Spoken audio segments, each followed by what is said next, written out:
20 years ago, a person held a phone and pressed buttons with one index finger. Slowly, one letter at a time. Today, a 15-year-old types with both thumbs without looking at the screen, at a speed that person physically cannot replicate. And it's not because someone taught them. It's the body. Different motor skills. Different neural connections. Shaped by the screen since childhood. And that's just the fingers. The same thing is happening to the rest of the body. Over the last 30 years, we started spending 6, 8, 10 hours a day in one position, staring at one point, making micro movements with our fingers at millisecond precision. 3 billion people, every day. And the human body, which hadn't fundamentally changed in thousands of years, started adapting, quietly, without asking, without permission.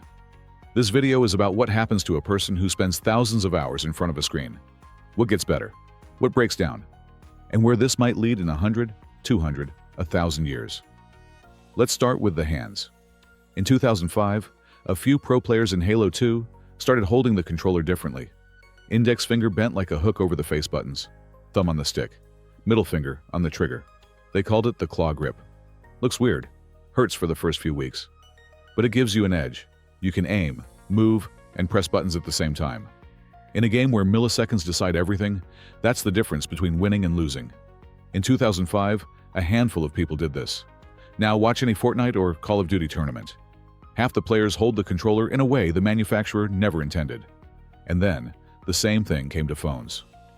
When PUBG Mobile and Free Fire hit the market, millions of teenagers started playing claw on a touchscreen. 3, 4, sometimes 6 fingers at once, on a screen designed for one. Watch any mobile pro player. Their fingers move like they're playing piano. Kids learn this at 10, 12 years old. What feels painful and unnatural for an adult becomes second nature for a teenager in 2 weeks. Their hands are literally being shaped by the device, and science backs this up. A study on PubMed, Counter-Strike players significantly outperformed non-gamers in hand and finger precision. Fewer errors, less tremor. But here's where it gets really interesting. Surgeons who gamed at least 3 hours a week made 37% fewer mistakes during operations, and completed procedures 27% faster, 37% fewer mistakes. From video games, people who cut open living humans on an operating table become better at their job because they played games in the evening. Video games train hands in a way nothing in history has. Millions of micro-movements a day, thousands of hours of practice, but there's a cost. PlayStation thumb, blistering, swelling, and numbness of the thumbs from hours of rapid button pressing. First described in the 90s, back when they called it Atari finger. Nintendonitis, tendon inflammation from prolonged controller use, documented in children and adolescents. And the claw grip strains a small muscle between your thumb and index finger so hard that during extended play, it contracts for hours without a break. The result, burning, pain, and in severe cases, half your hand goes numb.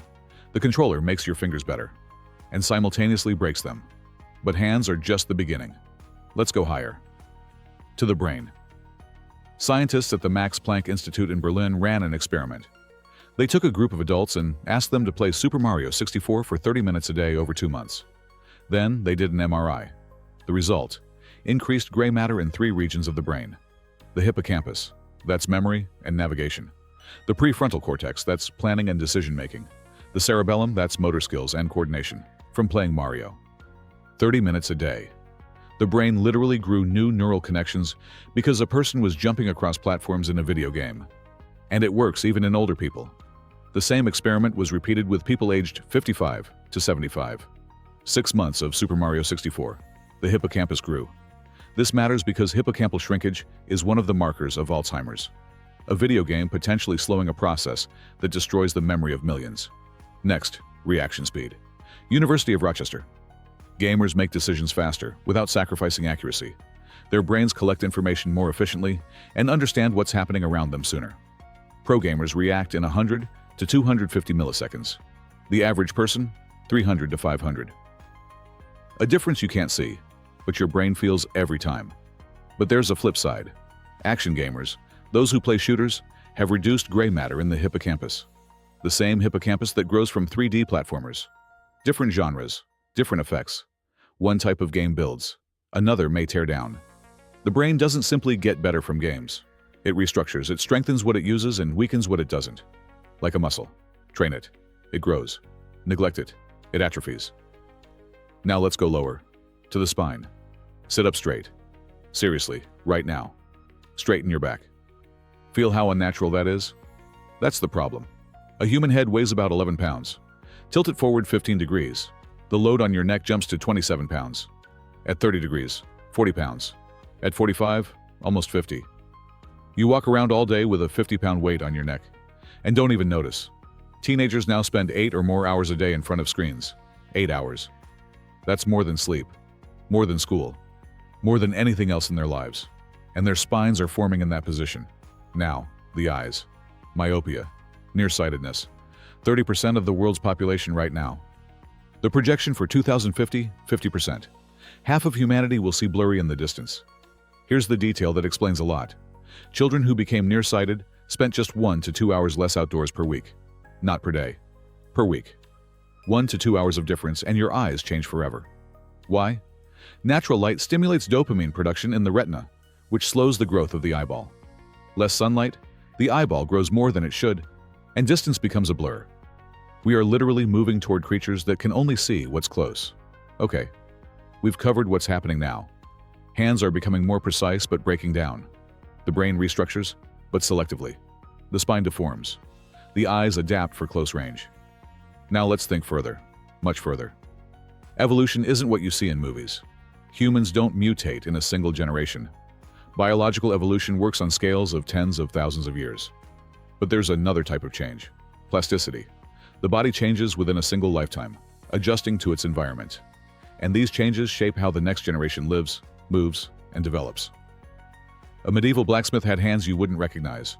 Wide palms, thickened fingers, deformed joints from tens of thousands of hammer strikes. His son became a blacksmith and got the same hands. Monks who copied books suffered from nearsightedness en masse, long before any screens. Every tool that humans use extensively and for long periods leaves an imprint on the body. The screen is the most powerful tool in history. 3 billion people, every day, 6 to 10 hours, from childhood. In a few generations, we'll see people with different finger dexterity, more agile, more precise, but with less grip strength, because nobody squeezes tools anymore. Vision will shift toward the near field. It's already happening. Posture will change. Forward head position will become the standard, not the deviation. Attention will become more fragmented, but the ability to process parallel streams of information will increase. In 1,000 years, the body adapts to the interface, whatever it may be. Keyboard, controller, neural interface, something we haven't invented yet. The body always follows the tool. And here's what I want to say. All of this, more agile fingers, a restructured brain, shifted vision, altered posture, it's not good and it's not bad. It's just adaptation. What the human body has been doing since the first Homo sapiens picked up a stick. We're not degrading. We're not evolving into something better. We're simply changing to fit the environment we live in, as we always have. Every generation thought the next one was ruined. When books appeared, they feared the young would stop memorizing. Radio, children would stop reading. Television, everyone would become vegetables. Games, kids would become violent. Every time, humanity adapted and moved on. The only thing new this time is the scale. 3 billion people, every day, from childhood. No previous tool had that kind of reach. We are the first generation that spends more time in the virtual world than in the physical one. And our bodies are already different. Not worse, not better. Different. And maybe, 1,000 years from now, someone will look at our skeletons and say, "See that curve in the neck? Those thickened thumb joints? That's the screen generation. They were the first."